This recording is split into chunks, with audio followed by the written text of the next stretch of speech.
So a big welcome to everybody. This is the spring Buddhist Studies class. We'll be studying the Buddhist teachings on cultivating wholesome relationships or social harmony.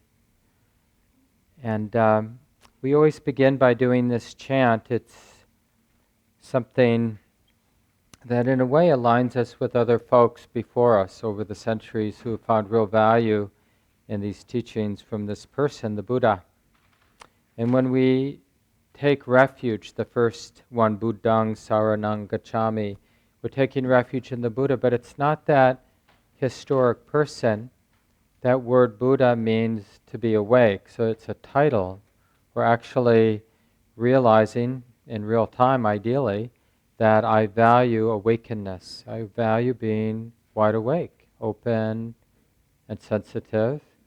And Dharma, the second refuge, we value using that wakefulness to be intimate with the conditions as they actually are here and now. Not a different moment, not needing the moment to be different than it is. So that's a very interesting refuge for a human being to cultivate that exposure, vulnerability even to the present moment. And you'll see this will be a central theme in working with wholesome relationships, because we have so many different ways of holding back or projecting our idea on the relationship to make it what we want it to be instead of a more full exposure to the way that it is. So we take refuge in the Buddha, the Dhamma, and Sangha is that capacity to be alive and to be fearless even, and nimble and engaged regardless of the conditions. So what comes out of that intimacy of Buddha, knowing Dhamma, is a more creative, fearless engagement. And we call that in the tradition Sangha. It doesn't mean just generically spiritual community.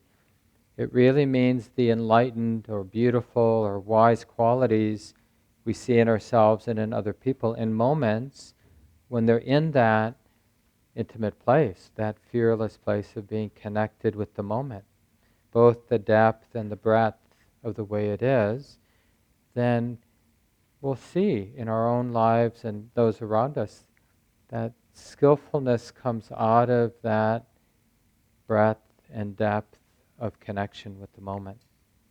And so it's just a beautiful way for a group of us to begin together, just in terms of our own social harmony and connection as a group of people, just to do this chanting together.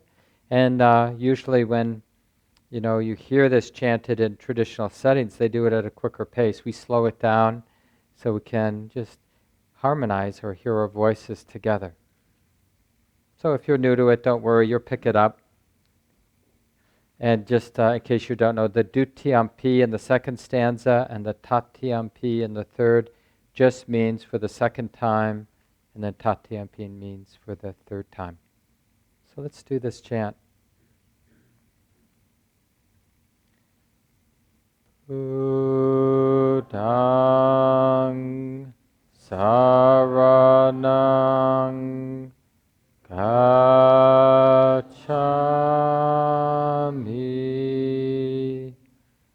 Dhammam saranam gacchami,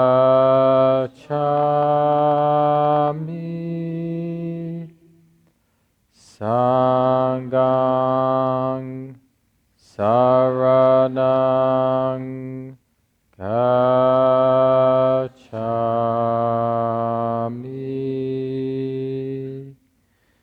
dutiyampi Buddham saranam gacchami,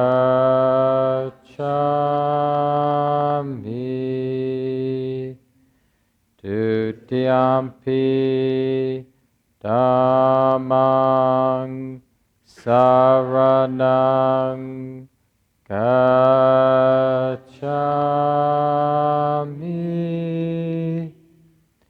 Dutiyampi Sangham saranam gacchami.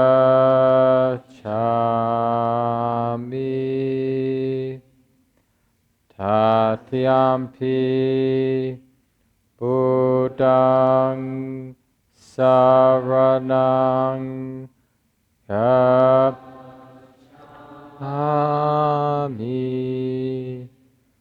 Tatiyampi Dhammam saranam gacchami.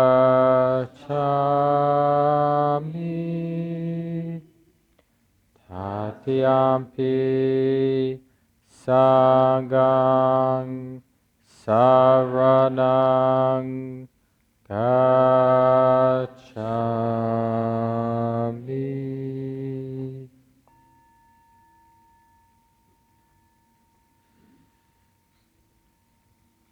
I will take some time to meditate now. Feel free to adjust your posture, feeling settled and right in the middle of things.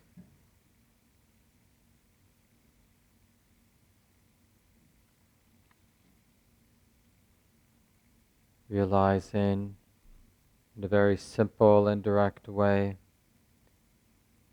there is a body here, this living, breathing body right here. This is our primary place of relating, of relationship.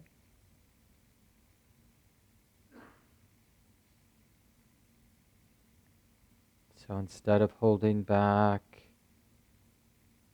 instead of falling into whatever habit there might be in how we relate to the body, let's show up because we care. This mind, this heart, is sensitive to this body. It's in relationship right now.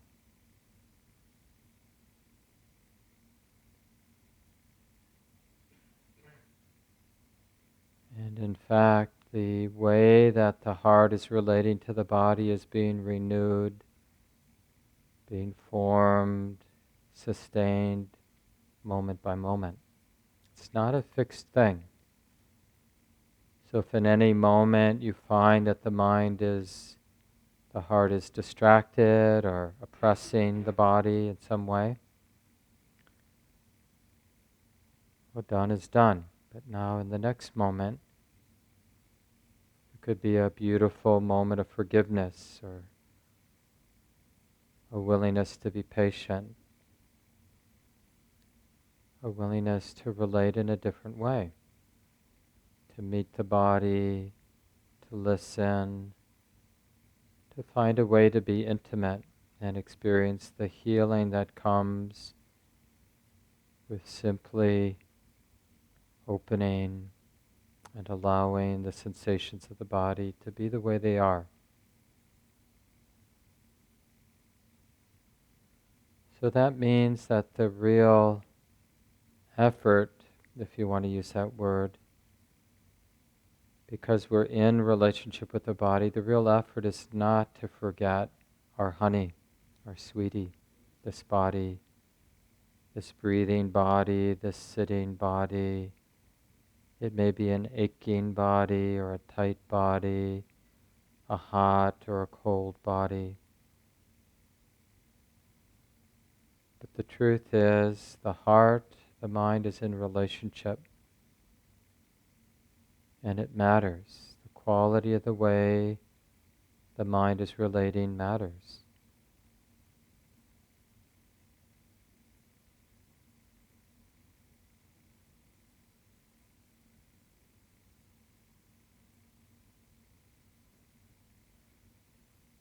I care about this life, the life here in this body, the feeling heart that's right here. Whatever that heart feels like now, hard or soft open or closed. I care about the sensations of the body. I care about the quality of the heart and mind. I care enough to be close.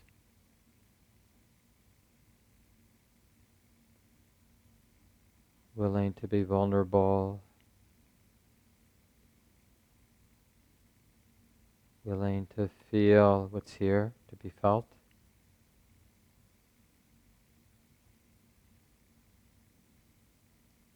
Even willing to experiment with relaxation or softening. Putting down, in a way that feels safe, putting down some armor.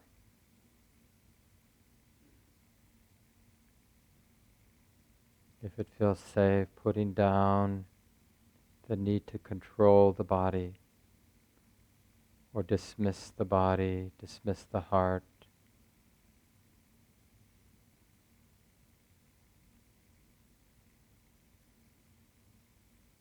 But instead we can learn how to cultivate a relationship, a way of relating to the body and the sensitive heart. It's really grounded in a willingness to listen, a willingness to be curious and to feel, and from a place of humility to learn. Basically just to learn what's moving, to be willing to feel what's moving here in the body, in the heart.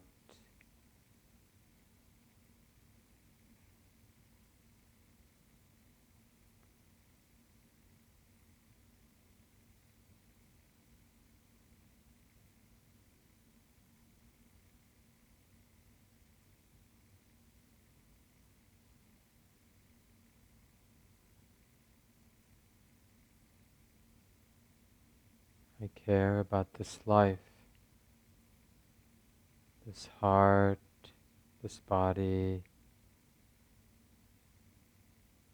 I care enough to stay close, to not forget, and when I do forget, to begin again. Oh yeah, there is this sensitive heart right here, feeling it right now. There is this sensitive body right here. I'm willing to feel it right now, to be with it. And what a relief it is not to feel obliged to control things, or to judge, or even to define who I am, or what I am, or how it's going.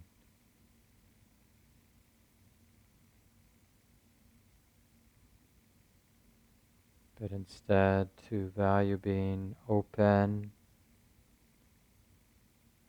value feeling what's here to feel.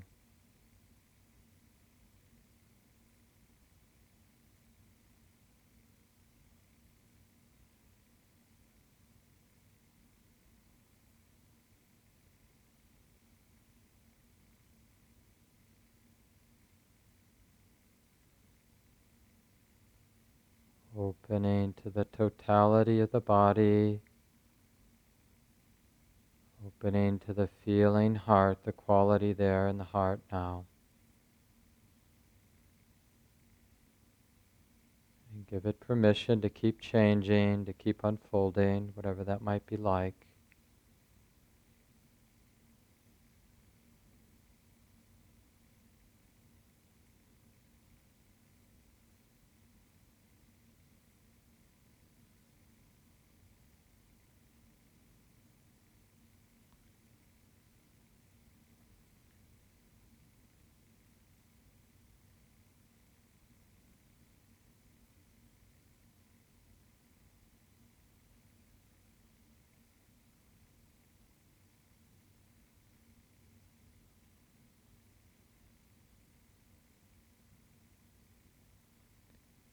And by committing to being intimate with the body and the sensitive heart here, then necessarily Everything else has to be let go of.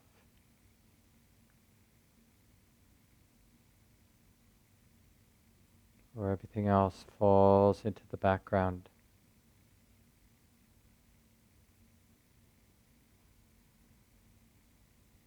And we're keeping the immediacy of the living body, the breathing body, the feeling heart. We're keeping this immediacy right here in the center, aware,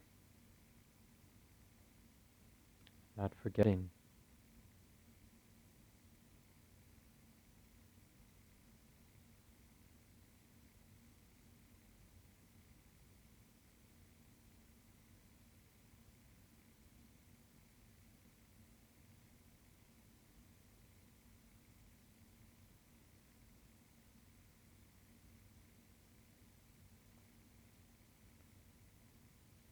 Intimacy without attachment and control. This is our practice.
And you'll notice the mind having little affairs with this drama or that drama, and forgetting the possibility of being intimate with our lover, this body, this feeling heart. But just be willing to begin again. We ask for forgiveness, we show up. Honey, I'm here. I'm so sorry, forgot you.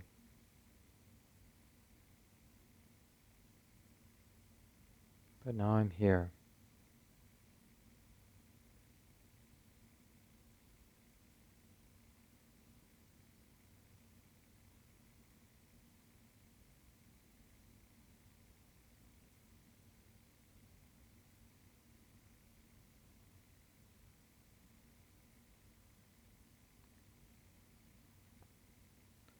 Like our actual relationships with our friends and our pets and our lovers.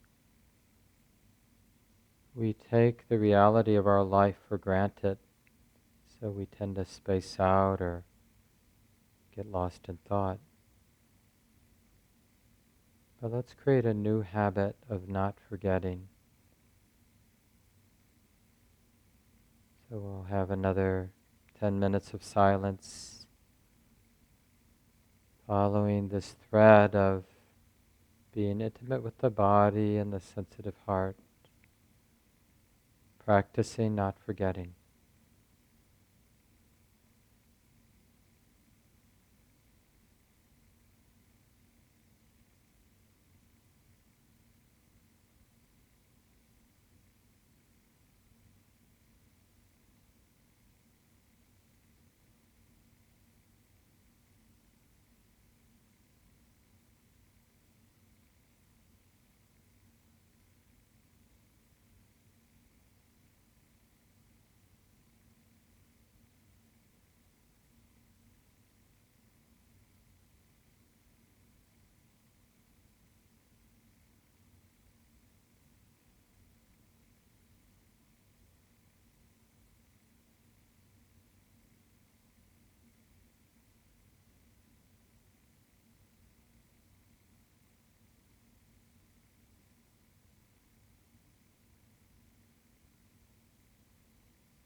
being very open and curious.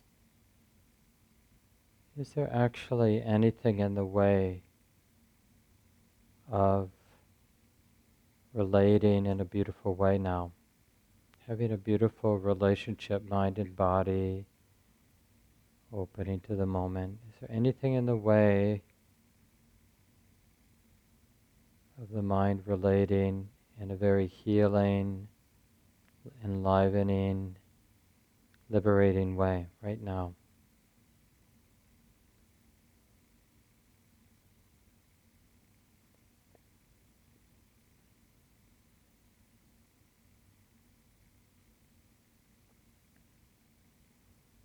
And if it does seem like there's something in the way, just see how you might relate to what seems to be in the way, relating wisely and with kindness. See how things change.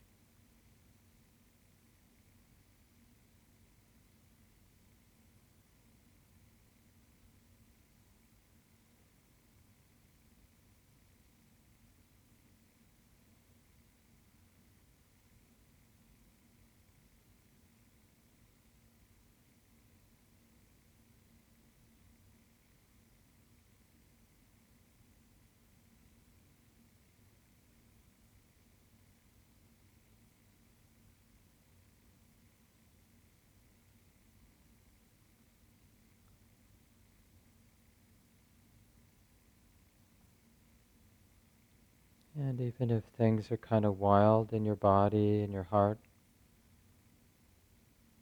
you can even say to yourself, I'm not afraid of you. Yeah, I see there's a lot moving, there's a lot of pain, there's a lot of confusion, but I'm not afraid because this is how it is. This is how it is sometimes in a life, in a body and mind. I'm tired of being afraid. I'm tired of keeping my distance. So I'm going to let my life be the way that it is right now. I'm going to meet it just as it is. Coming home. Coming home is an act of kindness and healing.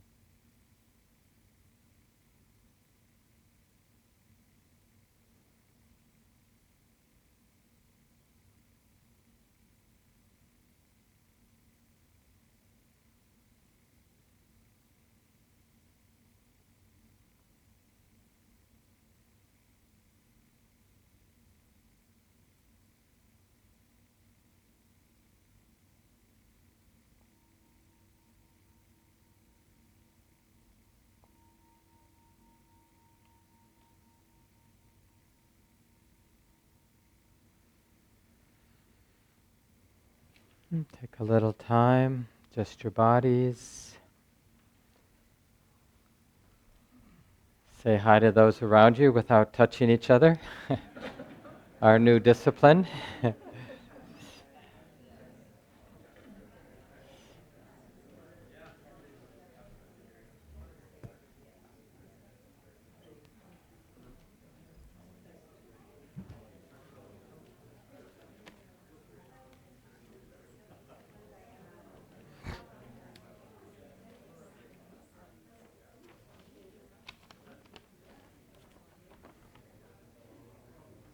Welcome everyone.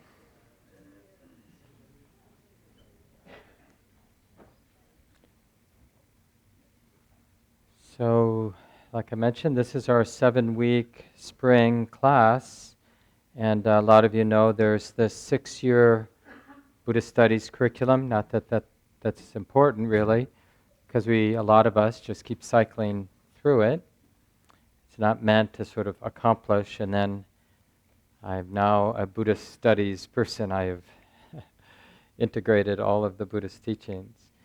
But it's more like, how can we, over a course of time, take a look at all the different ways the Buddha taught and he didn't, it's not so much that he was strategic in creating a curriculum, it's just he wandered about for 45 years after his deep insight, and different people, different kinds of people, some monastic, some lay people would show up, and he would teach. And close students of the Buddha did their best to record in an oral way the teachings, and eventually they got written down. And so this particular class, we're looking at what did the Buddha have to say about how to cultivate social harmony.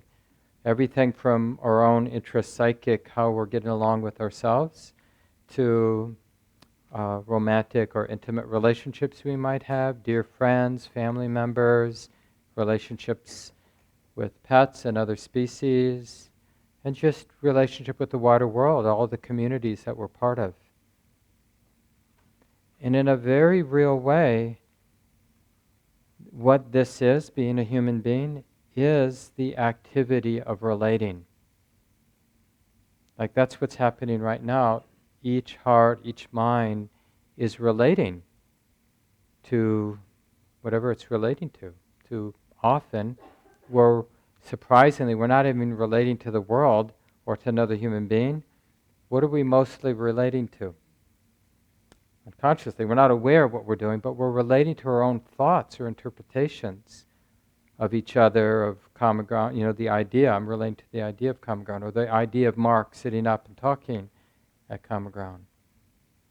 Even when we're doing our best to meet the body as it is, this dance of sensation, right? I'm sure you noticed how we go in and out of touching into that movement of sensation, a more direct, immediate relating to the body, but then we're very quickly back into some mental image of the body or some idea about the body or some emotional reaction to the body. So we have some distance. But that's okay because that's also part of our life, that mental activity, that emotional activity. But we want to notice it for what it is so we can meet it. Oh, that's the mind thinking, or the mind imagining the body, or the mind reacting to the body. And that's part of this lived experience right now. Can I be intimate with that? And so that's a good thing for us to keep coming back to, this marriage between intimacy, showing up, engagement, and freedom, or the freedom of non-attachment. Because one of the things, like just with something simple, and we'll talk about actual, what we normally mean by relationships, like with a friend, but even our relationship with the breath. Have you noticed, like when you're doing that mindfulness of breathing practice, and we bring attention to the physicality of breathing in and breathing out, and we try to bring that whole, full presence to the breath as it goes in and out. It's so easy to catch ourselves being controlling. It's hard to be just there with the breathing process. And the more intimate, the more close the attention is, the more the tendency to be projecting some agenda onto the breath, onto the physicality of breathing. And so if we're doing it with our breath, you can bet we're doing it with our cats and our partners and our family and the world. We're projecting, and that projection involves some kind of, like one way we can talk about it is feeding. Like, I'm relating to you, I'm actually relating to my idea about you, and in that process I'm trying to get something, I'm trying to feed off of the relationship, I'm trying to have some need be met in how I'm relating. Even like now relating to common ground or relating to these teachings, we're trying to extract something often when we're in relationship with whatever. And that just goes pretty deep. And then what's the alternative? Because, just telling ourselves to stop it doesn't work, and it just turns into another, like trying to be that person who stops it, who doesn't control the breath. And this is where, like, well, what's the alternative to intimacy and attachment? Like, what is intimacy and non-attachment? Like, how do we operationalize that so we can actually begin to develop some skill with being present but not tight in all of our relationships and all of our relating? It's more active to say relating. It's just not as common usage, here in English to talk about relating. We want to turn it into a noun, a relationship. But in our mind, at least, we want to think about it as a very dynamic thing. And the nice thing about making it relating is I could have really messed up and been relating in an unskillful way. Done is what has been done, but I'm still in the relating, so I can start relating skillfully. So the relationship isn't like bad.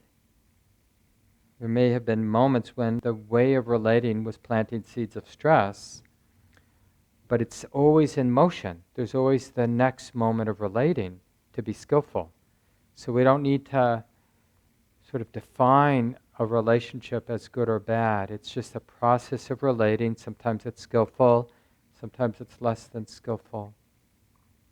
And so moving, like really getting to know that territory when I'm relating to the body, when I'm relating to the moment, when I'm relating to the thinking mind, when I'm relating to the cat, when I'm relating to the person I live with. When does it become the cause for stress, planting seeds of stress? And when can relating be a healing and liberating process? And one thing to keep in mind around that is this, like, unskillful having that stingy quality where there's a somebody in a business-like relationship trying to get something and not get screwed in the relationship. Get more than I'm giving, right? And then we'll know that's sort of one, in a more operational way, to begin to sense when I might in any given moment be relating in an unhelpful way. Oh yeah, trying to get something here. Trying to make something happen, trying to convince this person, there's that tight energy. And when we look behind that tight energy, there's a sense of somebody who is trying to get something, trying to get somewhere. And I'm using this moment, these moments of relating to fulfill some need, which is totally normal, But what is not helpful is to be unaware of what's actually going on. So in our practice, we're just illuminating it. And the more we illuminate it, the more we see that there is a way to take care of ourselves. But when we're sort of framed ourselves as a hungry beast, in Buddhism they have this very graphic image as one of the realms of existence. This is sort of Buddhist cosmology. And one of the realms of existence is the realm of the hungry ghosts. And they have a pinhole mouth, but they're depicted as having a huge belly as a way of sort of endless hunger. And with the tiny, tiny, tiny mouth, they can never get close to satisfying their hunger. And, we have sometimes a lot of that characteristic, sometimes just a little. But all of us have it within us, right? That hungry ghost, where we're looking for relationships to feed us. I think it was Ajahn Thanisaro shared this research about mice, of all things, but it's really telling because I think it has a lot to do with relationships. See what you think. So evidently people have done, unfortunately, research on mice, and they found that if they feed mice a diet that doesn't have certain nutrients or proteins, the mice keep eating. Even if they become obese, they keep eating because there's some sensor, in the system that isn't getting the protein, isn't getting the nutrients it needs. So in a kind of a simplistic way, the mouse thinks, keep eating, you're eventually going to get what you need, right? But it doesn't happen. And this is the thing, if we don't really understand how to have wholesome relationships, because as a beast, conditioned beast, we have social needs, all of us. And so here we are in relationship with ourselves and with each other. And if the way we're trying to take care of our needs, if we're just getting empty calories, we just keep being needy in relationships, never getting what we need, right? And then what do? We feel betrayed, we feel frustrated, and then we give up. I'm done with relationships. Some version of you and me being a hermit, and like, all I need is a TV or whatever, but I'm done. I'm not going to see my parents, my family, done with pets, feed that cat every day and it doesn't want to sit on my lap. I mean, we've all had that, our version of that, like not wanting to be part of it, part of the social realm. But there's no way out because that's who we are. We're social beings. So what we're doing is we're using the capacity, the sort of clarity and depth and breadth of, this capacity to comprehend with awareness, with mindful awareness, so that we learn how relationships can be healing and, in a sense, satisfying. But it's not by trying to get something from them. That's the real kicker, right? And so it requires a real revolution. And we've all had little tastes of this flip, where we realize that trying to take care of me or to get something amplifies the sense of not having enough, the sense of being empty, the sense of being helpless. But if we're relating in a generous way, including to ourselves in a generous way, and including everybody else in a generous way, in a non-stingy way, we start to feel pretty good, like well-fed, like we're getting the nutrients, our social needs met. So that's sort of interesting. I read a while back in Psychology Today, there was an article about some of the recent research in happiness. It's kind of been a thing in Western psychology the last, maybe 15 years. And they have this idea of happiness set points.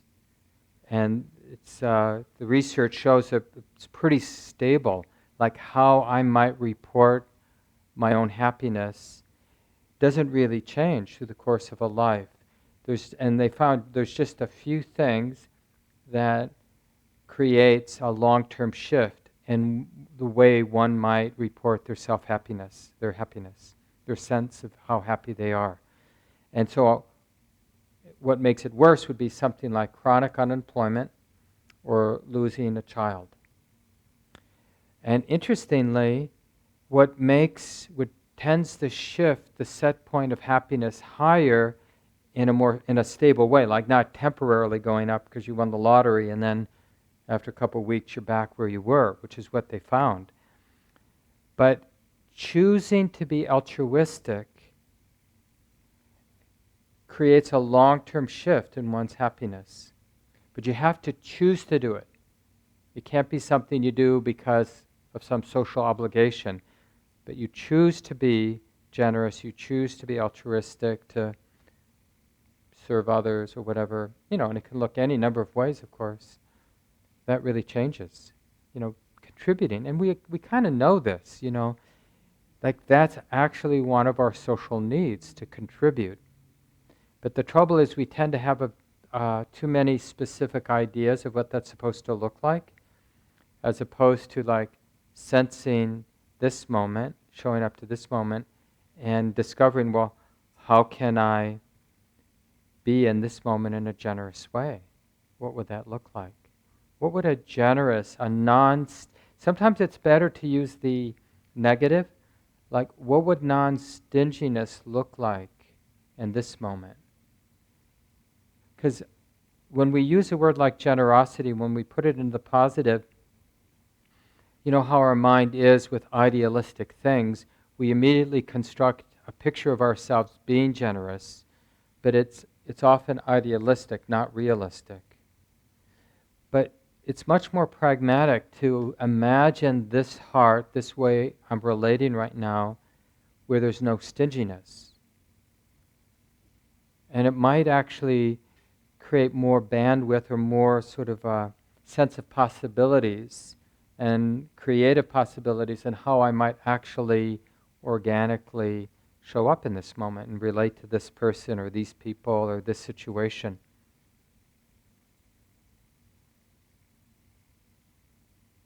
Yeah, so that's, it's just useful to even have something simple, and you might need to change the words, like non-stingy and stingy may not work, but just to create, and remember, you could create this dichotomy like, oh, this is unskillful and this is skillful, as a way to beat yourself up or to judge yourself, but you'll see that doesn't help, right? And it isn't a healing, healthy way to be relating to our own life, to use the Buddhist teachings to better beat ourselves up, or judge ourselves, or have shame.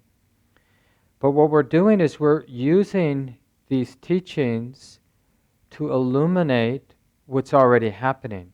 The heart is always already in relationship to the present moment. Sometimes the way we're relating is like not being here, distracted, or in denial. Sometimes we're controlling and aversive, or fearful, or greedy, manipulative, controlling. And hopefully, over these 7 weeks, even within our own heart and mind when we're alone, but also in all of the complexity of our relationships, we're going to start being interested. Oh, how's the heart relating right now? Generous or stingy? Open or closed? Fixed or unfixed? Right? Having a clear, defining idea of what's happening right now, who you are, who we are together. Got it? I have my idea. I trust my idea. I'm not that interested in changing my ideas about who you are, who I am, and how we are together. So I feel a little bit threatened by mindfulness, because mindfulness changes things. I just read this in one of the weekly practice groups, this quote I like a lot from Thich Nhat Hanh. If you don't want to be changed, don't go into dialogue. You could just say, don't go into relationship, because, a healthy relationship, relating with awareness, and really curious about the complexity. Because when we're relating to the present moment to another human being, everything we see, everything we feel, the whole complexity of the experience is triggering, sympathetically vibrating, all of our past conditioning. It all comes alive in moments of relating. And so when we're really training ourselves to be there, it can feel really overwhelming. Even ordinary moments of relating, really simple ways of relating. Just like seeing somebody in the grocery store and just having a simple, those oranges look good, interaction. But, how the mind sees the person, how the mind interprets, the size of the person, the race, how we perceive gender, all that sympathetically vibrates all of our conditioning around all those factors. It all shows up. And it's not just like our personal conditioning. It's our cultural conditioning, our ancestral conditioning, even the genetic conditioning. All of that gets triggered. Right? Everything is impactful. Our heart, the mind is so sensitive.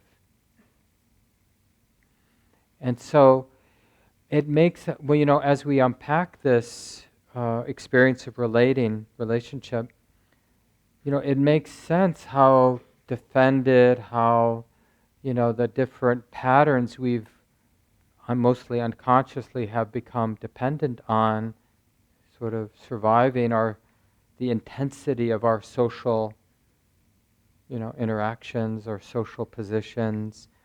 Because to really be undefended, to really be present, to really be in that complexity of relating, that's a real, it's already a huge step towards liberation, just to be getting a sense of how wild that is. Have you ever had that experience? Like, I'm sure you have in your own way.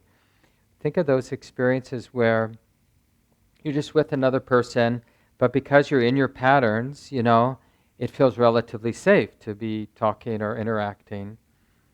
But if something shifts, if something happens that changes the predictability of how the two of you are relating and kind of breaks down the expectations, it can get very real, very alive, and very unknown very quickly. And it can feel overwhelming. And you'll catch yourself, I've seen this many times, like bringing structure back in, redefining like what we're doing here. No. Because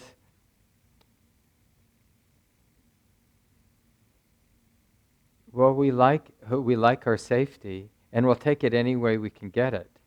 And the way that we generally find safety is we impose some idea on the situation. And it doesn't necessarily appear this way, but it is a little bit aggressive to be putting our ideas on everything. And, we try our best to get people to conform to our ideas, but they've got their own ideas, darn it.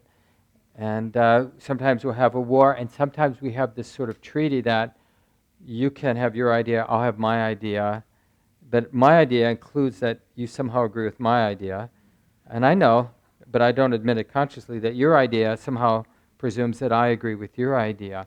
And we're not really meeting, and that's like we're in relationship with our idea much more than we are with the person or with the community or the situation at hand. And it should really break our heart open, because no wonder so much of the time we don't feel that alive. We feel often oppressed because we've taken the strategy of not really being there in what could be very alive.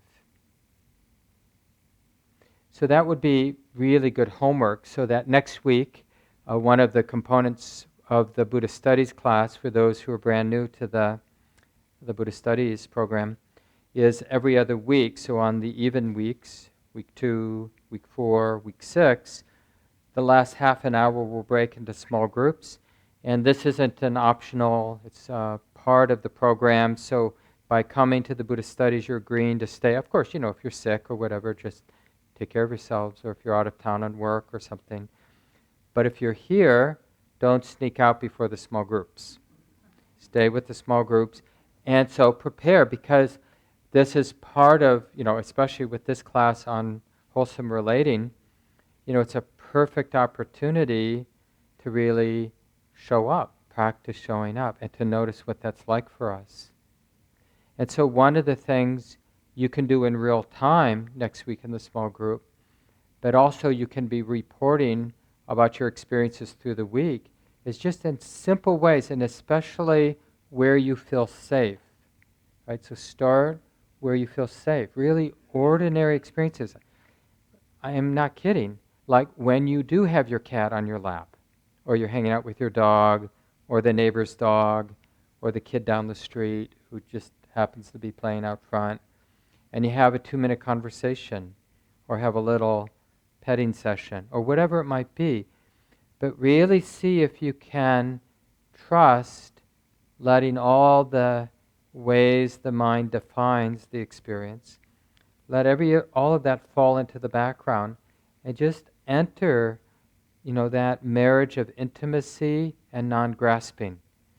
So in other words, there's intimacy, and the mind is empty of any strategizing, any sense of a somebody, even a somebody trying to have a really nice experience, or a really beautiful experience, or even a somebody who's really trying to understand something about relationship or relating. Just see what happens, like when you feel relatively safe, of just letting there be a natural, organic relating. And then bring it into slightly more complex situations where you might actually have to talk or move with the person or do something. But remember, all of us, it's just kind of a essential principle in educational psychology that people learn best. It's probably true for other species besides human beings, but we learn best when the success rate is about, I forget from my graduate studies in educational psychology, but it's like 93, 94% success, 6% mistakes. That is optimal learning. So like when you take up a situation to practice putting down some of the defensiveness, some of the controlling, some of the retreating, like we have different modes. Some of us find safety by being more controlling. Other people might find safety by withdrawing in some way from the situation, not really being there. But so you have to get to know your patterns so that you can see what it is, have a relationship with them. Oh, honey, I see this. I feel this. Is this needed here? What would happen? What's another way to be relating right now? Right? Just to be curious. Like, is there another way the heart, the mind can be showing up, can be in relationship or relating to what's here and now? And then just remember, in Buddhism we talk about the unwholesome roots and the wholesome roots. And this may be enough. It's really simple, just 3. You could probably guess it even if you've never studied the Buddhist teachings. But the unwholesome roots, right, are greed, hatred, and delusion. And the wholesome roots, non-greed, right, that generosity, the non-stinginess, contentment, non-hate, kindness, compassion, not wanting to harm, and non-delusion, right? So here, non-delusion has a lot to do with not believing our thoughts are more than what they are. They're just a thought. It's not the relationship. It's not that moment-to-moment dynamic of the sensitive heart being touched by the moment, by the experiences that are coming and going.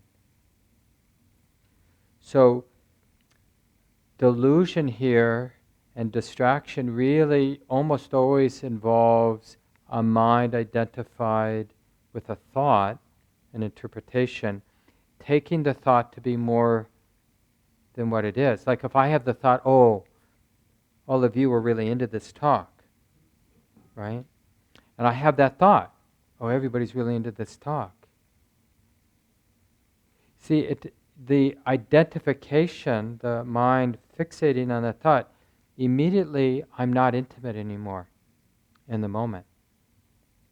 And so we're often, that's the real essence of delusion, is when the mind is seduced by some interpretation. This person's bad, this is not good, I'm not safe, This is great.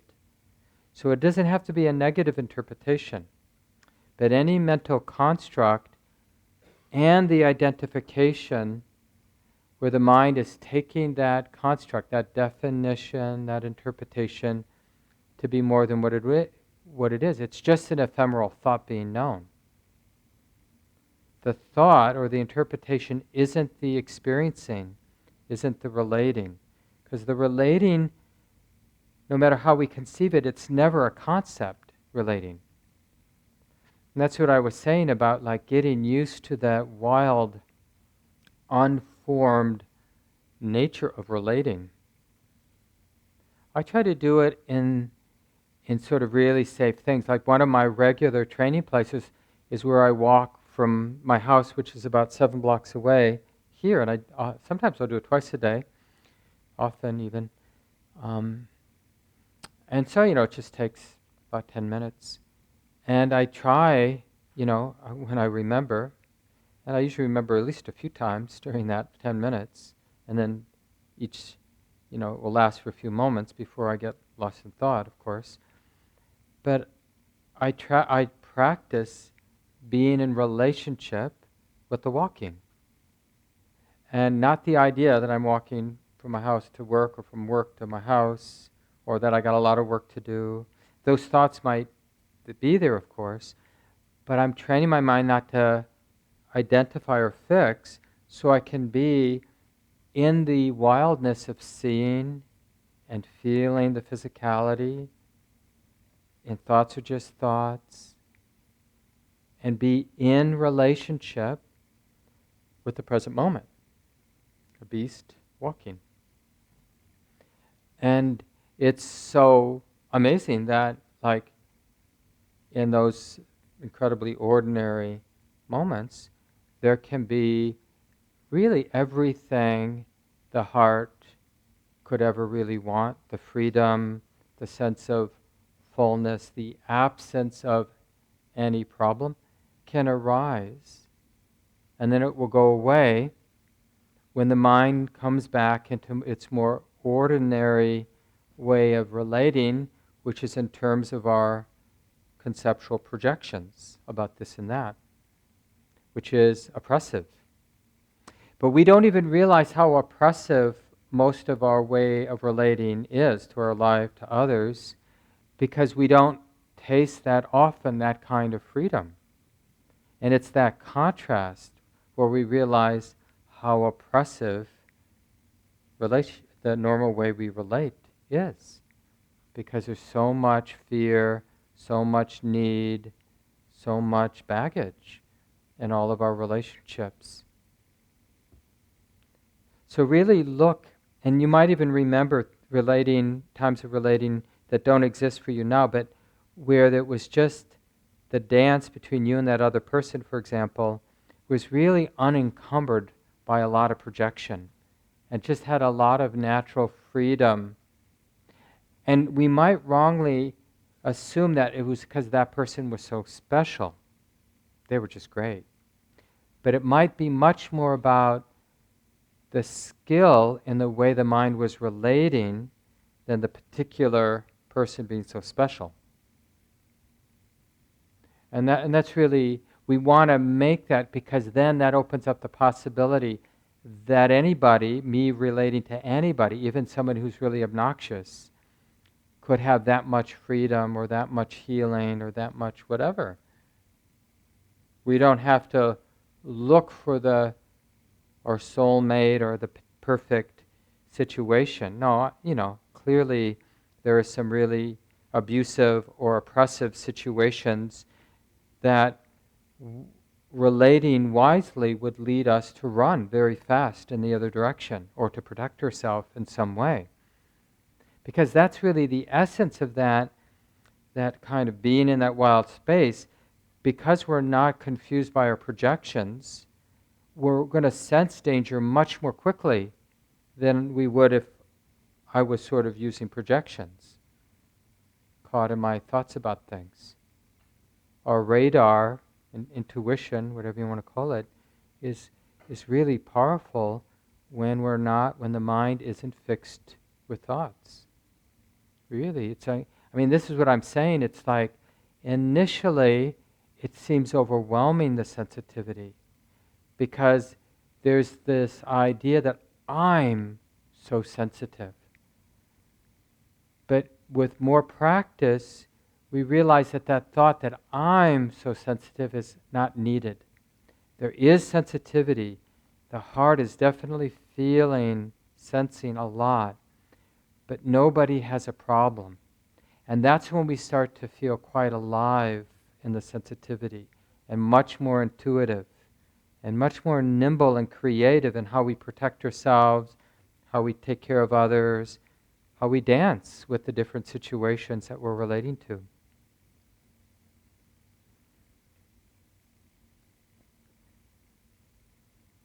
So just to sum up that before opening it up for discussion, so with our small groups for the last half an hour next week, you're really mining, you're observing all the ordinary and extraordinary and whatever moments of relating for the next week. And you're just experimenting, especially in places where you feel some safety, dropping armor, being really interested in relating as not something that you're doing, but something that's happening. Relating is happening, right? There's a sensitive heart, being sensitive to what's moving, and everything the heart is sensing is triggering naturally, unavoidably, everything from the past that's anywhere related to what it's sensing, and all of that is dancing. And even when we choose wisely safe situations to do this, you'll know you're doing it right when the moment starts to feel more and more alive, and possibly even in moments overwhelming. But then just let that wisdom voice come in and say, like, I know you feel unsafe. Are you actually unsafe here? Right? And then let wisdom do its job. Look around. Are you unsafe? And if you're not unsafe, then if the conclusion is that you're not unsafe, then remind yourself that even though a lot is moving, even though this feels overwhelming, I'm pretty sure it's safe. So honey, see if it's okay to relax. See what happens if you soften. And just let the sensitive heart be in relationship with everything that's moving. This is basically our meditation practice, right? And the reason we sit in a quiet room with not a lot of activity, in a place we feel safe, is because this is hard work. We have to learn a whole new skill set of being alive and open, and how to be in relationship in a very wild and free way. Now, the other thing is really, you'll catch yourself that, there's sort of like the setup. Okay, I'm going to do, Mark mentioned this, I'm going to try this out. This seems like relatively safe. And you sort of do it in a more thoughtful way. But there will be a lot of moments where you'll be naturally, noticing you're in relationship and noticing how heavy or tight it is, or noticing how free it is. So learn from those places where there is a lot of suffering or there's a lot of freedom, and get curious about, like, why is this moment of relating here, why is there so much freedom and ease here? Why is this so heavy, so hard, so entangled? And see if you can kind of start doing the correlation, like, oh, when the unwholesome roots are active, greed, anger, and delusion, being fixated on our thoughts or interpretations, things get really entangled and heavy. When there's a heart free of greed, generous, content, a heart free of anger, hate, kind, and compassionate, a heart free of delusion, seeing things as they are, relating seems really healing and beautiful and liberating. Wow, how interesting is that? So I'm going to save a little time at the end just to talk about some of the nuts and bolts and about how we're going to need to start changing things a little bit because of the probable spreading of the coronavirus. But let's take a little bit of time. I'm sure some of you might have your own learnings from over the years of your practice or questions that might have come up in what I've said. Remember, we're both live streaming. There's a camera in the corner. And also we record the talks if people are out of town and want to listen. So keep that in mind if ever you speak up. But when we use this mic so we can record your comments or questions, you've got to point it like this, close to your mouth. So anybody want to begin? What questions do you have or comments about what you've learned in terms of relating skillfully over the years of your life or last week? Yeah, right behind you. Feel free to say your name if you'd like. My name is Russ, and I'm wondering what you make of the idea of someone being introverted or extroverted as it is to relating to others. Yeah, I mean, we'll have our own patterns that we've picked up. The interesting thing is what has been driving those patterns. Once a pattern is set, it tends to, because it gets repeated, it becomes a groove, becomes one's personality or character. But it is useful to, it's not about changing ourselves from an introvert to an extrovert or from an extrovert to an introvert, but just letting the whole thing reveal itself. And is there some fear in an extrovert, like fear of silence or fear of letting somebody else lead the show? Or is there some fear behind being an introvert? Fear of exposure, fear of being seen, fear of making a fool out of myself. We just want to be honest. We want to illuminate everything so we can better take care of ourselves and take care of everybody else. So we're not illuminating everything because we're bad and we need to be punished. This willingness, this intentional choice to become more sensitive in relating, we're doing because we care about this life and we care about those around us and we don't want to cause ourselves and others harm. So we're going to pay attention. And so get interested in that. But sure, there's so many different patterns, even within us, let alone, and we might have a particular pattern like being an extrovert, but is it in every situation or does it arise? Like I'm a different kind of person when I'm with my family of origin than when I am at the front of the room. And when I'm at home with my partner, I'm really different in a way that I would never want you to see.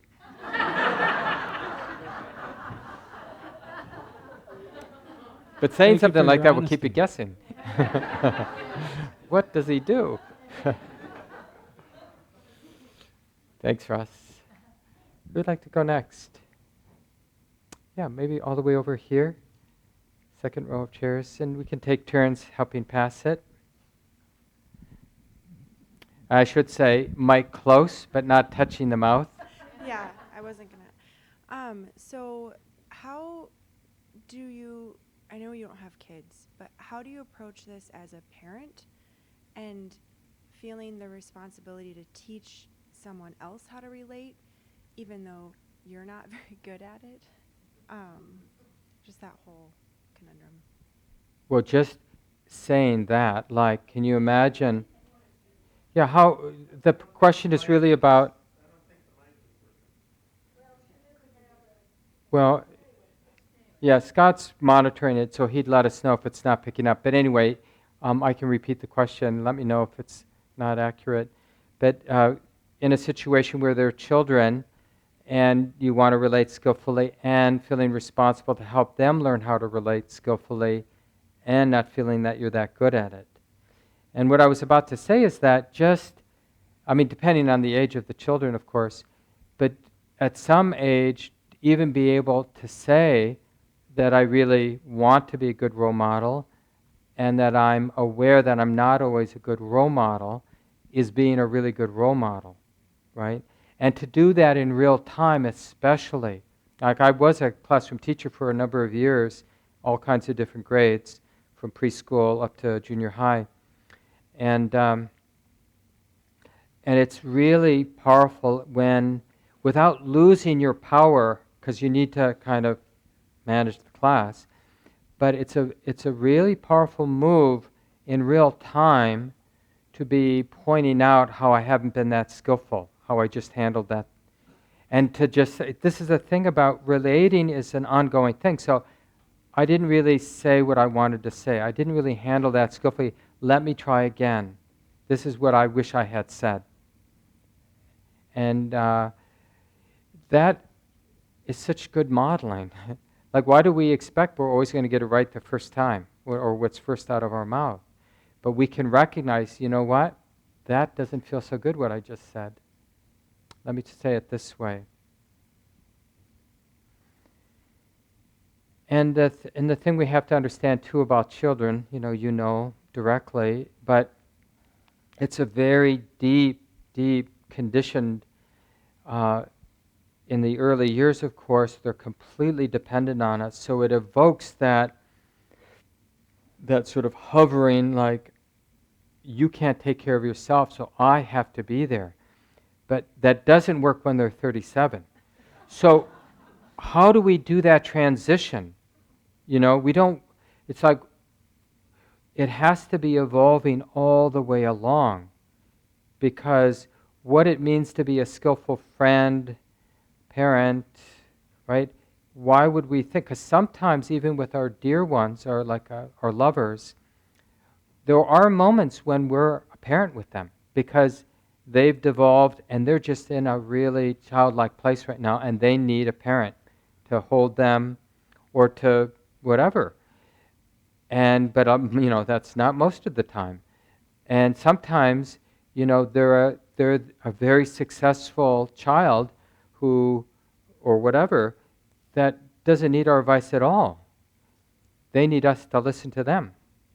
And are we willing to play that role with your children? Like when they're the wise one in the room. And just, so, at some age, and I think it happens pretty early, like about 6, mostly you're modeling at that point. The real kind of transmission happens in the earlier years. And by the time they're 5 or 6, they're much more getting the transmission from the peer group. And so your influence is they're watching you and seeing what kind of integrity you have in terms of how you handle things. Are you walking your talk? Like what you tell them to do, are you doing that?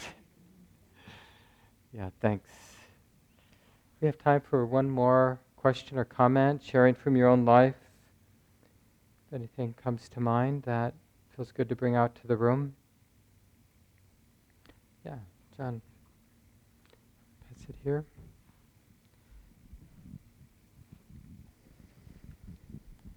My name's John. Oh my God, I just touched the microphone. I need to be quarantined.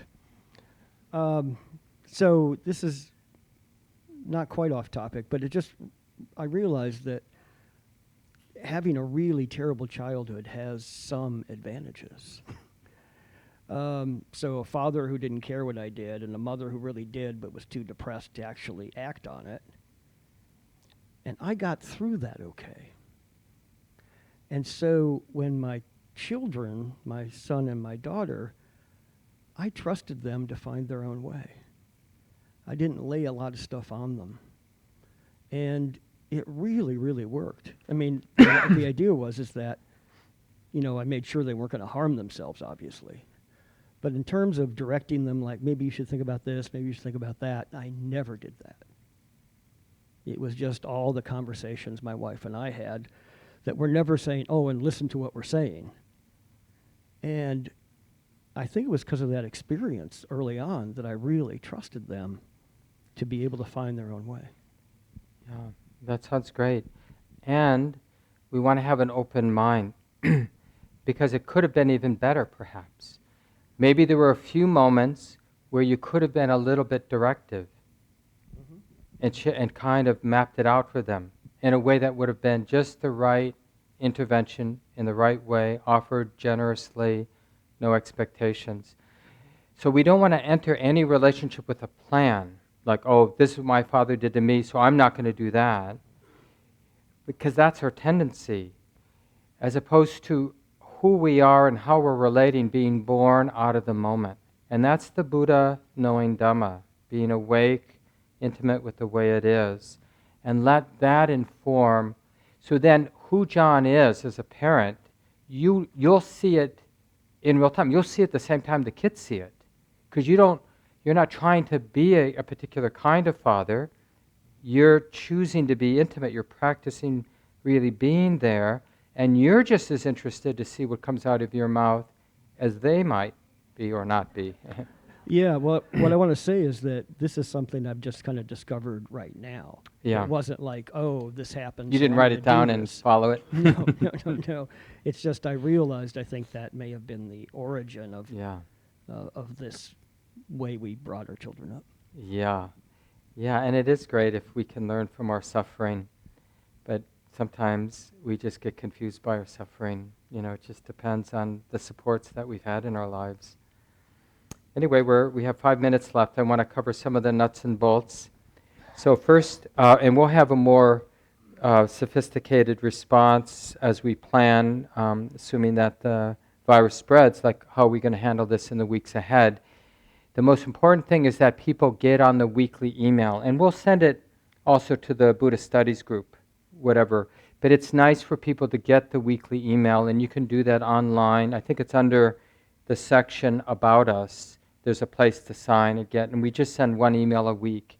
And that way you'll know what's happening at the center, especially as we change things and try to take care of everybody as best we can. So that's the first thing, read the communications. Second thing is, and I sent this out in the email, if you're showing any symptoms, even if you're really sure it isn't the serious coronavirus, stay home. And that's just this is like new best practice in community, even with normal, ordinary colds, stay home. And that's one of the reasons Scott Jensen and other folks have done the work of recording, and Scott set up the live stream. So there are ways to be part of the community even when you can't be here. So take advantage of those. The new etiquette here is you don't shake hands, hug, right? We're just avoiding touch at this time here at the center. So, when you see somebody, even if you don't know them, how you doing? You can touch your heart. You can do whatever you want, of course. You see people do this gesture, namaste or anjali, in our tradition it's called. And, any number of things. You can have an open hand. That's a little Buddhist too. You can even do this.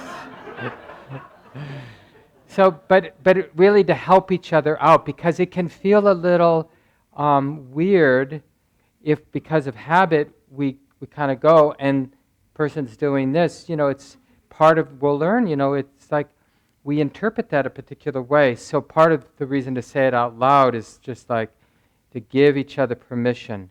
And one of the things we're figuring out is like if the virus spreads, we're going to want to even have a little bit more distance between each other. And we'll figure that out this week. Gabe and Shelley and I and a couple doctors in our community are helping us figure this out. So we'll communicate that via the Buddhist Studies email and the broadcast email for the whole community. Some people who want to be really careful might even want to bring a cloth, like if you're sitting over the cushion, and just put it, because the virus can actually stay in fabric for, it's not exactly clear, but for a while for sure. So if you want to bring your own towel and put it over the cushion or put it over your chair, why not? You can do that if you want. Just know what side is up and what side is down. We do have some sanitizer out there. We have been able to get some rubbing alcohol, and we'll have bottles in all the rooms so people can just take turns sort of wiping off surfaces. There'll be paper towels and the spray bottles, doorknobs, things like that, so people can use those things.